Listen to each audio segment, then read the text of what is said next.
Reborn Magician s'est téléporté jusqu'à l'île de la Réunion. Juste pour ça, arrêtez tout ce que vous faites et bienvenue dans le Magic Break.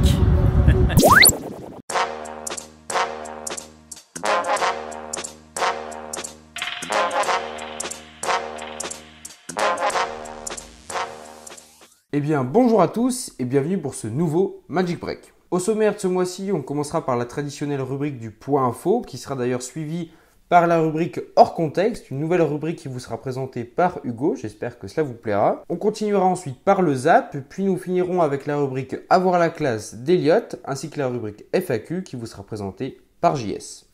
Vous êtes prêts? C'est parti!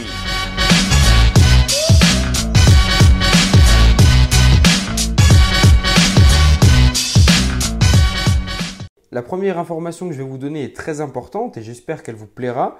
Il s'agit d'une triple conférence magique avec Michael Schutzinger, Régis Claudet ainsi que Jean-Jacques Sanvert. Elle se déroulera le 16 juin 2018 à Verrières-le-Buisson. Ces trois grandes pointures de notre art vous présenteront leur vision de la magie ainsi que des routines inédites. Attention par contre, le nombre de places est limité, ne tardez pas, dépêchez-vous vraiment d'y aller. La deuxième information que je vais vous donner ce mois-ci, c'est la sortie du livre The Keys of Illusion de Danny Close-Up. Il est disponible au prix de 45 € auquel il faudra ajouter 4 € de frais de port. Pour réserver le vôtre, c'est très simple, www.dannymagicien.com/store. Toutes les informations seront sur cette page. La dernière information que j'ai à vous donner pour ce court point info, c'est le FSMT, le French Street Magic Tour. Cette année encore, 10 magiciens viennent sillonner les routes de France pour faire de la magie à des inconnus. Toutes les dates ainsi que toutes les villes seront sur la page Facebook du FSMT. Voilà, merci d'avoir regardé ce point info. On continue tout de suite avec la suite du Magic Break. J'espère que ce rapide point info vous a plu. On passe tout de suite à la prochaine rubrique, la rubrique d'Hugo.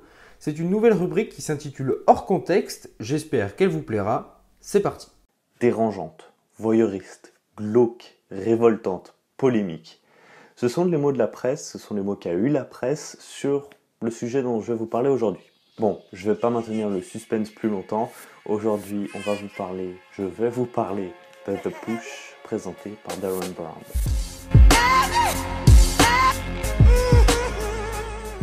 Mais alors d'abord, petite mise au point concernant cette nouvelle rubrique que j'appellerai hors contexte. À travers cette rubrique, on va s'attacher à des programmes qui ne sont au départ pas produits pour des magiciens. On va essayer donc d'extrapoler un peu et de trouver des aspects dans ces programmes qui seraient utilisables en magie. Le principe est donc d'explorer des univers du monde quotidien, du monde de tous les jours, et de voir en quoi ils pourraient être applicables en magie. En résumé, hors contexte nous permettra de voir en quoi notre quotidien peut influencer d'une manière ou d'une autre notre magie. Mais revenons à nos moutons. Oui, on peut parler de moutons, parce que dans cette expérience, Darren Brown, donc dans The Push, Darren Brown va essayer de voir jusqu'à quel point l'homme est influençable. Donc l'homme peut-il suivre des ordres, donc à quel point l'homme est un mouton. Alors vous allez me dire, pourquoi la presse s'est-elle autant révoltée? Parce que le but de cette expérience, le but final de cette expérience, c'est de voir si, grâce à ces ordres, on peut pousser un homme à en tuer un autre.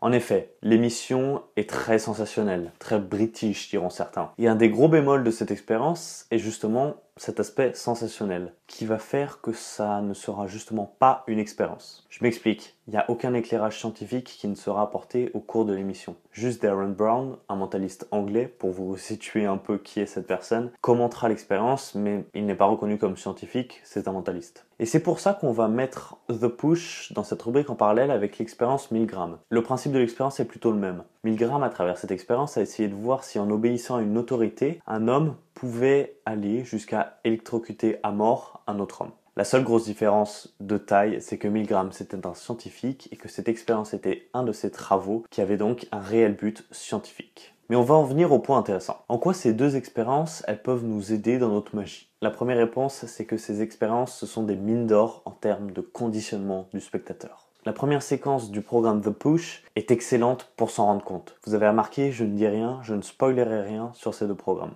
Comment faire en sorte que le spectateur fasse le choix que vous souhaitiez dans un forçage psychologique? Ou alors comment rendre un spectateur plus gérable? Ces deux expériences, elles vous donneront plein de clés pour essayer d'y arriver un peu mieux. Mais pour arriver à cette conclusion, il ne faudra surtout pas hésiter à lire entre les lignes. Enfin, du coup, à regarder entre les images. Il va bien falloir prendre son temps pour comprendre les astuces qui ont été utilisées et minimiser les moyens pour adapter ces astuces à un tour. On s'entend bien, je dis minimiser car notre but au final n'est pas de pousser au meurtre. Enfin, j'espère. Mais attention en regardant ces expériences, il y a 2 points importants à prendre en compte. Premièrement, dans les 2 expériences, le spectateur agit sous une autorité. La personne qui est donc en face de ce cobaye est donc supérieure hiérarchiquement. Il s'agira donc dans vos routines de montrer que c'est vous qui menez la cadence, que c'est vous qui gérez et que c'est vous qu'il faut écouter, sans avoir l'air d'un dictateur. Cela rendra le spectateur plus disposé à vous écouter et plus disposé à répondre de manière positive à vos injonctions. Je prends bien sûr en compte le fait que cette idée paraisse inconcevable pour pas mal de magiciens qui préféreront laisser une plus grande place au spectateur, ce que je peux tout à fait concevoir. Mais il y aura forcément quelques clés sur ces 2 programmes qui pourront vous aider, j'en suis certain. Le deuxième point important à prendre en compte, c'est que dans ces 2 expériences, le cobaye est seul. Strictement seul. Il ne peut pas faire appel à l'extérieur pour avoir un appui. Ça sera assez compliqué à mettre en œuvre si vous faites des tours à un groupe. Ou alors, ça peut être rigolo dans par exemple les boulettes de Slidini. Ou alors certes, vous aurez un groupe de spectateurs, mais le spectateur qui vivra l'expérience sera lui totalement seul et il ne pourra pas compter sur l'appui des autres, car ils se moqueront juste. De nombreux aspects très scientifiques de la psychologie humaine sont abordés dans l'expérience de Milgram. Je vous laisse le lien d'une vidéo qui a été produite par France Télévisions dans la description, qui est très intéressante. Elle dure 1 heure, 1 heure et demie, je crois. C'est vraiment un plaisir à regarder. Il y a du sensationnel, certes, mais c'est appuyé d'explications scientifiques qui sont très intéressantes et très éclairantes sur la psychologie humaine et donc par extension sur la psychologie d'un de vos spectateurs. L'idée quand je vous parle de ces 2 programmes, ça va être pour vous de mieux connaître votre spectateur et de mieux apprendre à savoir comment lui va réagir à ce que vous lui dites. Mais le meilleur des conseils, c'est faites-vous votre propre idée. Je vous conseille vraiment de regarder ces 2 programmes et essayez d'en tirer le maximum. Essayez d'aller plus loin que ce qui est juste montré, que l'aspect sensationnel qui est montré. Et puis bon, entre nous, The Push est disponible sur Netflix. Si vous n'avez pas envie de payer 11,90 € pour un abonnement Netflix qui vous donne accès à des milliers de séries, des centaines de films, il y a bien des gens bizarres sur Terre. Enfin bref, si vous n'avez pas envie, vous pouvez tout de même faire un mois d'essai gratuit. Comme son nom l'indique, ce mois d'essai est totalement gratuit et vous permettra de regarder tout ce que vous voulez gratuitement pendant un mois, sans obligation de paiement à la fin. Et non, ce n'est pas une vidéo sponsorisée par Netflix, même si bon, on aurait bien aimé. Donc c'est tout pour moi ce mois-ci. J'espère que je vous ai donné envie d'aller plus loin dans tout ce que vous voyez au quotidien et d'essayer de voir en quoi ça peut vous aider dans votre magie. Je prends pas plus de temps, je vous laisse avec la suite du Magic Break. Je vous laisse avec Louis. Voilà, j'espère que cette nouvelle rubrique vous a plu. Le plus important à retenir, c'est de vous tenir au courant de ce qui se passe autour de vous, de rester ouvert d'esprit et curieux et de, bien sûr, faire de la magie. Toujours. Passons sans plus attendre aux zaps du mois de juin.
Such a pretty pair, that's us in the blueberry.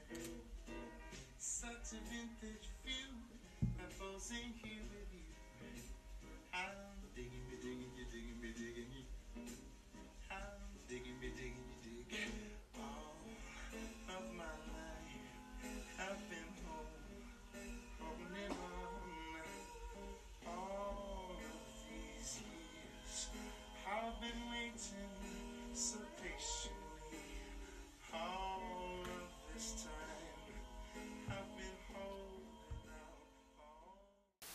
Ça voulait dire on est heureux.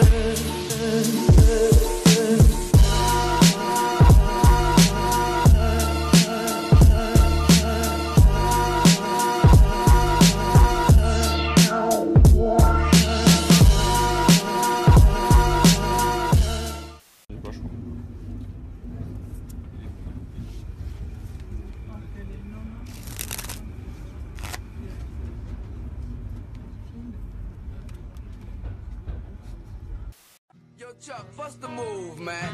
I was on my way up here to the studio, you know what I'm saying? And this brother stopped me and asked me, yo, what's up with that brother Chucky D? He swear he nice. I said, yo, the brother don't swear he nice, he knows he's nice, you know what I'm saying? So, Chuck, I got a feeling you turning into a public enemy, man. Now, remember that line you was kicking to me on the way out to LA Lounge in Queens while we was in the car on our way to the shop? Well, yo, right now, kick the bass for them brothers and let them know what goes on. Rolling stones in the rap game, not bragging. Lips bigger than Jagger, not sagging. Roll it backwards, I'ma leave it at that. That ain't got nothing to do with rap. Check the facts, expose those cats who pose as heroes, take advantage of blacks. Your government's gangsters, so cut the crap. A war going on, so where y'all at? Fight for power, cause great responsibility. F the police, who's stopping you from killing me? Disasters, fiascos, a loop by PE. If it's I instead of we...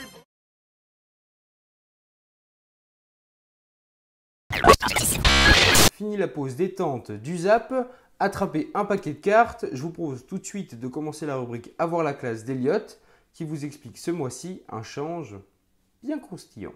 C'est parti.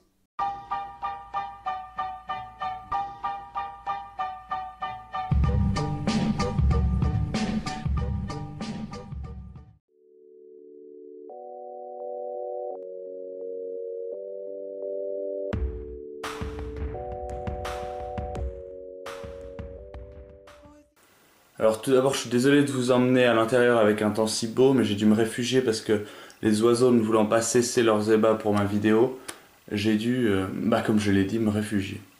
Alors on va voir la technique que j'ai montrée tout à l'heure. En fait, c'est assez simple. C'est juste, le seul petit défaut, c'est que c'est assez anguleux. Donc il faudra faire attention à l'angle. Alors, premièrement, vous allez prendre la carte comme ceci.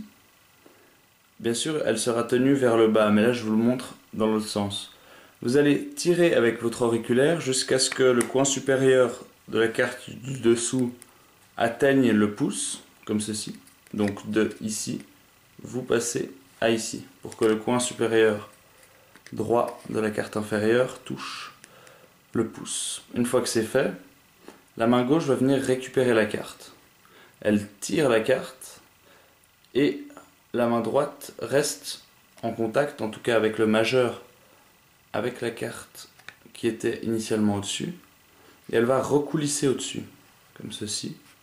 Et c'est ensuite l'index et le majeur qui vont égaliser en coulissant, encore une fois. En fait, c'est comme un rail, ça coulisse plusieurs fois. Alors on tire, on coulisse une première fois, on remonte en coulissant, et on recoulisse pour égaliser. Je vous le montre à vitesse réelle sur le côté, ça se fait comme ça un peu. Ça se désolidarise de la carte et hop, ça se remet ensemble. Et donc en fait, on vient tirer, contact avec le pouce, la main gauche tire, tire, tire, mais l'index, le majeur pardon, de la main droite reste en contact avec la carte qui est maintenant dans la main gauche. Et vous recoulissez. Vous bloquez avec le pouce et vous égalisez avec l'index, pardon, le majeur et le pouce. Donc à vitesse réelle, ça donne ceci. Donc on désolidarise, hop, et on réégalise. C'est vraiment comme un rail. Comme un rail. C'est assez simple. Voilà, je vous laisse vous amuser avec ça et je vous dis au mois prochain. On a reçu beaucoup de vos messages et de commentaires nous demandant où en était le Smart Deck. Et pour répondre à cela, je vous propose tout de suite de regarder la rubrique FAQ de JS. C'est parti.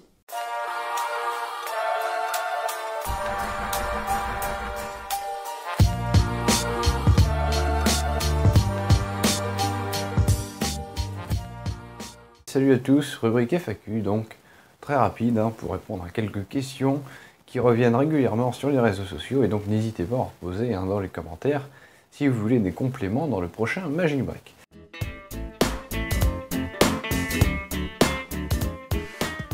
Du coup, qu'en est-il des Smart Decks? Puisqu'en final, ce sera ça la principale chose dont je vais devoir vous parler. Le premier changement, c'est donc qu'ils ne s'appelleront plus les Smart Decks. Déjà parce qu'en fait, le nom existait déjà pour un autre jeu. Et après avoir posé la question en live, nous avons choisi le nouveau nom de ces fameuses cartes. Et Alex Linotte, si je ne dis pas de bêtises, a répondu et a donné ce nom absolument parfait qui correspondait parfaitement à l'esprit des cartes. Et ce seront donc les Fracture Playing Cards. Et du coup, la deuxième info sur les avancées de la production et du reste, pour ma part, j'ai enfin fini de toutes les corriger. Parce que vous avez vu sûrement les deux prototypes. Donc là, juste là, devant moi, vous allez voir, il va apparaître ce qui était un petit trailer qu'on avait fait à l'origine. Et vous allez donc voir le prototype, les deux prototypes rouge et bleu, ainsi que les prototypes de la boîte à l'époque. Donc voilà comment on avait fait ça, c'était déjà l'été dernier. Et depuis, la situation a évolué puisque la boîte n'est plus du tout la même, elle a changé et du coup les prototypes, ça a permis de voir quelles étaient les erreurs à corriger au niveau de la taille, dans le format, voilà, quoi changer, est-ce que les couleurs ça allait ou quoi.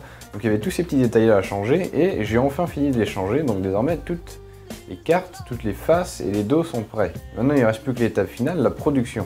Donc concernant la production, en fait ce qu'il faut savoir c'est que nous à notre échelle, on n'a clairement pas les moyens de les produire. Produire un jeu comme ça représente une très grosse somme d'argent que clairement on ne peut pas se permettre de sortir parce qu'on n'en a pas les moyens, tout simplement. Et deuxièmement parce que si on faisait un financement participatif maintenant à notre échelle, ça ne marcherait pas.